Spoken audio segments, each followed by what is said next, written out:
Hi friends, welcome back to my channel tech with Prem in Kannada. Friends, Karnataka ಕಟ್ಟಡ ಮತ್ತು ಇತರೆ ನಿರ್ಮಾಣ ಕಾರ್ಮಿಕರ ಕಲ್ಯಾಣ ಮಂಡಳಿಯಲ್ಲಿ ಯಾರೆಲ್ಲ ನೋಂದಾಯಿಸಿಕೊಂಡು ಲೇಬರ್ ಕಾರ್ಡ್ ಅನ್ನು ಪಡೆದುಕೊಂಡಿರುವಂತಹ ಕಟ್ಟಡ ಕಾರ್ಮಿಕರಿದ್ದೀರಿ ಅಂತವರಿಗೆ ಕಟ್ಟಡ ಮತ್ತು ಇತರೆ ನಿರ್ಮಾಣ ಕಾರ್ಮಿಕರ ಕಲ್ಯಾಣ ಮಂಡಳಿಯಿಂದ ಪತ್ರಿಕಾ ಪ್ರಕಟಣೆಯೊಂದನ್ನು ಹೊರಡಿಸಿರುತ್ತಾರೆ. ಇದರ ಬಗೆಗಿನ ಸಂಪೂರ್ಣವಾದ ಮಾಹಿತಿಯನ್ನು ನಾನು ಈ ವಿಡಿಯೋದಲ್ಲಿ ನಿಮಗೆ ತಿಳಿಸ್ಕೊಡ್ತೇನೆ.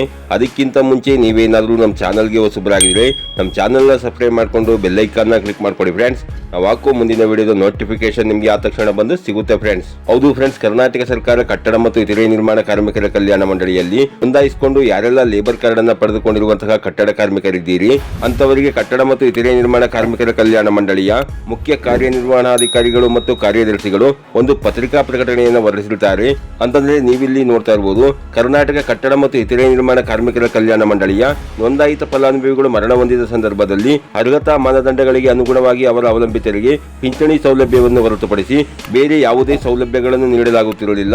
ಆದರೆ ಕಟ್ಟಡ ಮತ್ತು ಇತರೆ ನಿರ್ಮಾಣ ಕಾರ್ಮಿಕರು ಆರ್ಥಿಕವಾಗಿ ದುರ್ಬಲರಾಗಿದ್ದು ಅಪಘಾತದಿಂದ ನೋಂದಾಯಿತ ಫಲಾನುಭವಿಯು ಮೃತರಾದಾಗ ಅವರ ಮಕ್ಕಳು ಶಿಕ್ಷಣದಿಂದ ವಂಚಿತರಾಗದಂತೆ ತಡೆಯಲು ನೋಂದಾಯಿತ ಕಟ್ಟಡ ಮತ್ತು ಇತರೆ ನಿರ್ಮಾಣ ಕಾರ್ಮಿಕರು ಕಟ್ಟಡ ಮತ್ತು ಇತರೆ ನಿರ್ಮಾಣ ಕಾರ್ಮಿಕರ ಕಾಮಗಾರಿಗಳ ಸ್ಥಳಗಳಲ್ಲಿ ಅಪಘಾತದಿಂದ ಮೃತಪಟ್ಟಲ್ಲಿ ಅವರ ಇಬ್ಬರು ಮಕ್ಕಳಿಗೆ ಸ್ನಾತಕೋತ್ತರ ಪದವಿಯವರೆಗೆ ಶೈಕ್ಷಣಿಕ ಸಹಾಯಧನವನ್ನು ನೀಡಲು ಮಂಡಳಿಯು ಅನುಮೋದನೆ ನೀಡಿರುತ್ತದೆ. ಈ ಸೌಲಭ್ಯವನ್ನು ಶೈಕ್ಷಣಿಕ ವರ್ಷ 2025-26ರಿಂದ ಜಾರಿಗೆ ಬರುವಂತೆ ಅನುಷ್ಠಾನಗೊಳಿಸಲಾಗುವುದು ಅನ್ನುವ ಒಂದು ಮಾಹಿತಿಯನ್ನು ಕೊಟ್ಟಿರುತ್ತಾರೆ ಫ್ರೆಂಡ್ಸ್. ಹೌದು ಫ್ರೆಂಡ್ಸ್, ಯಾರೆಲ್ಲ ಕಟ್ಟಡ ಮತ್ತು ಇತರೆ ನಿರ್ಮಾಣ ಕಾರ್ಮಿಕರ ಕಲ್ಯಾಣ ಮಂಡಳಿಯಲ್ಲಿ ನೋಂದಾಯಿಸಿಕೊಂಡು ನೀವು ಲೇಬರ್ ಕಾರ್ಡ್ ಅನ್ನು ಪಡ್ಕೊಂಡಿರ್ತೀರಿ ಅಂತವರಿಗೆ ಈ ಹಿಂದೆ ಕರ್ನಾಟಕ ಕಟ್ಟಡ ಮತ್ತು ಇತರೆ ನಿರ್ಮಾಣ ಕಾರ್ಮಿಕರ ಕಲ್ಯಾಣ ಮಂಡಳಿಯಿಂದ ನೋಂದಾಯಿತ ಕಟ್ಟಡ ಕಾರ್ಮಿಕರು ಮರಣ ಹೊಂದಿದ ಪಕ್ಷದಲ್ಲಿ ಅಂತವರಿಗೆ ಪಿಂಚಣಿಯನ್ನು ಹೊರತುಪಡಿಸಿ ಕಟ್ಟಡ ಮತ್ತು ಇತರೆ ನಿರ್ಮಾಣ ಕಾರ್ಮಿಕರ ಕಲ್ಯಾಣ ಮಂಡಳಿಯಿಂದ ನೋಂದಾಯಿತ ಕಟ್ಟಡ ಕಾರ್ಮಿಕರಿಗೆ ನೀಡುವಂತಹ ಬೇರೆ ಯಾವುದೇ ಸೌಲಭ್ಯಗಳಿಗೆ ಅರ್ಜಿ ಸಲ್ಲಿಸಲಿಕ್ಕೆ ಅವಕಾಶ ಕೊಟ್ಟಿರೋದಿಲ್ಲ.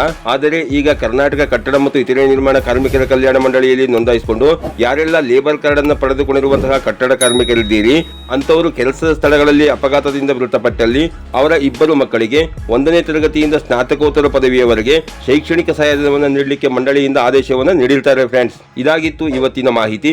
ಈ ಮಾಹಿತಿ ನಿಮಗೆ ಉಪಯುಕ್ತ ಅನಿಸಿದ್ರೆ ವಿಡಿಯೋಗೆ ಒಂದು ಲೈಕ್ ಮಾಡಿ, ಕಮೆಂಟ್ ಮಾಡಿ, ಶೇರ್ ಮಾಡಿ. ಹಾಗೆ ನೀವು ನಮ್ಮ ಚಾನಲ್ಗೆ ಹೊಸಬರಾಗಿದ್ರೆ ನಮ್ಮ ಚಾನಲ್ನ ಸಬ್ಸ್ಕ್ರೈಬ್ ಮಾಡಿಕೊಂಡು ಬೆಲ್ ಐಕಾನ್ ನ ಕ್ಲಿಕ್ ಮಾಡ್ಕೊಳ್ಳಿ ಫ್ರೆಂಡ್ಸ್. ನಾವು ಹಾಕೋ ಮುಂದಿನ ವಿಡಿಯೋದ ನೋಟಿಫಿಕೇಶನ್ ನಿಮಗೆ ಆ ತಕ್ಷಣ ಬಂದು ಸಿಗುತ್ತೆ ಫ್ರೆಂಡ್ಸ್.